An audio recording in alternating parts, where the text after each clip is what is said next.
그래서 제가 시기를 잘 잡았구나 이런 생각을 했습니다.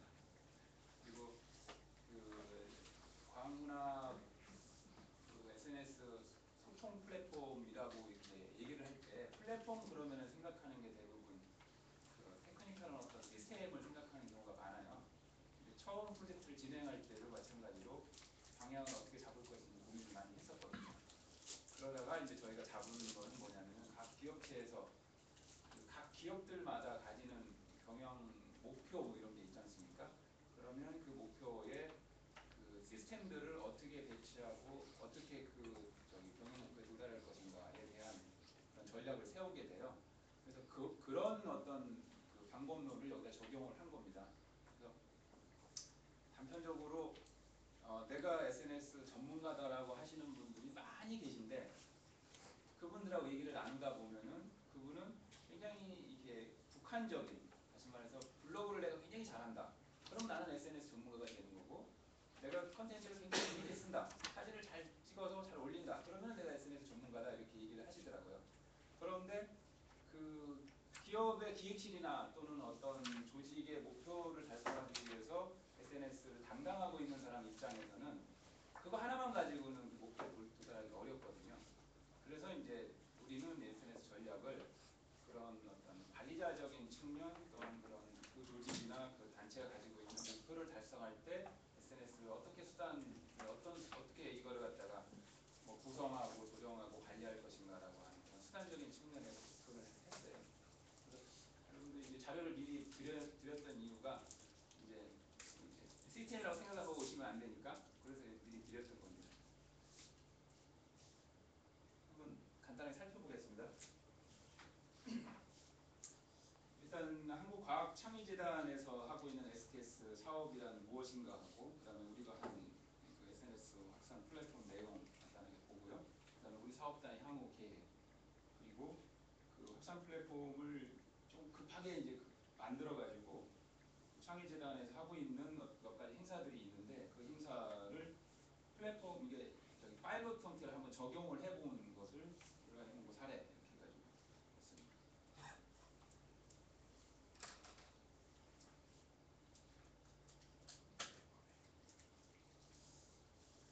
STS 사업이라고 하는 거는 그 사이언스 테크놀로지 인 소사이어티 그래가지고 실제로 역사적으로는 각 대학교의 STS 사업단이라고 하는 게 여러 군데가 있습니다. 그런데 굉장히 오래됐어요. 10년이 넘은 어떤 그런 사업이거든요. 그 사업 분야도 다양하고요.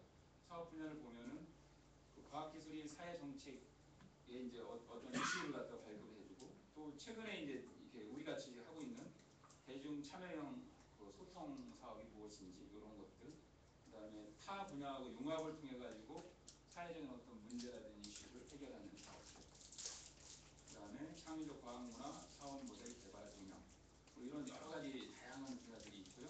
현재는 한 7개 대학에서 이런 관련된 사업들을 진행하고 있습니다.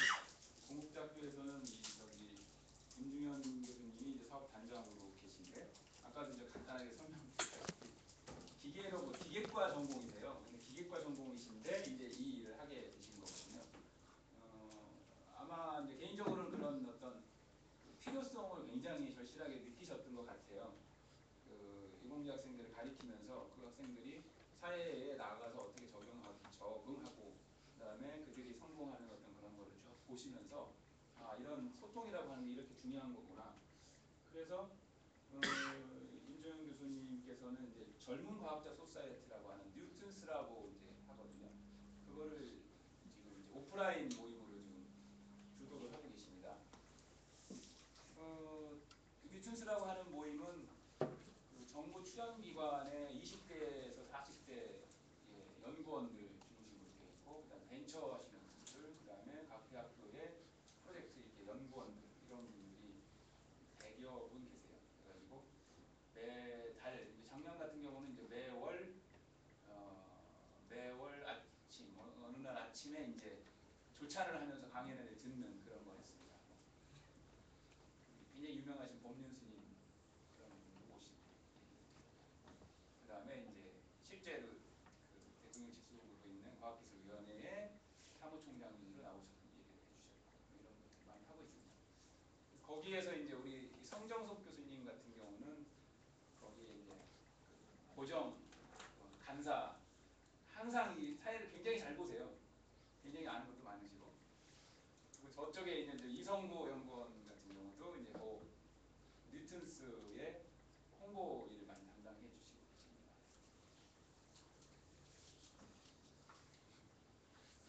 확산 플랫폼의 기본 모델입니다. 그리고 사실 그 플랫폼에서 처음에 설계를 어떻게 할 것인가에 대한 고민을 되게 많이 했는데 일단 저는 이제 크게 채널 확산 변화 전략 이렇게 나눴습니다. 그리고 이제 모양도 그 교수님이 아이디어를 주셔가지고 집 모양으로 이렇게 딱 만들어서 지붕 쪽에는 그 채널을 얘기를 했고 그다음에 뭐 기둥으로 굉장히 이제 이 확산 모델에서 가장 중요하게 여겨야 될 부분이 이 기둥이다. 기둥이지 않습니까? 집에서도 기둥이 있듯이 그래가지고 이제 이거를 내부 그룹과 외부 그룹으로 나눠서 이제 확산을 시키는 이 기둥을 이렇게 만들었습니다. 사실 여기 모이신 저희 이렇게 어렵게 모신 여러분들도 이 그룹의 한 기둥 한 축을 담당해서 뭔가 좀 어떤 조직화 돼가지고 활성화할 수 있는 어떤 역할이 좀 됐으면 좋겠다라는 게 저희 바람입니다. 그리고 또 한 가지는 그 기업체나 어떤 조직에서 보면은 외부 경영 환경에 대한 변화가 내부로 들어와서 그게 경영 전략이나 뭐 어떤 목표를 수정하는 데 쓰이는 일들을 많이 합니다.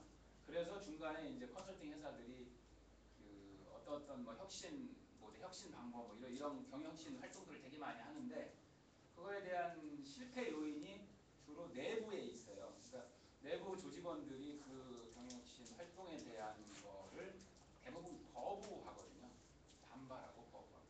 그래서 우리는 이제 그런 걸 알고 있기 때문에 우리도 여기서 변화 전략, 마인드 전략 그래가지고 과연 SNS가 무엇인지 그다음에 이거를 관리적인 전체적인 측면에서 어떻게 그 관리를 하라는 얘기인지 이런 것들을 관리 프로세스 방법론 해가지고 저희들이 이제 이 프로젝트 안에서 개발을 하나 했고요.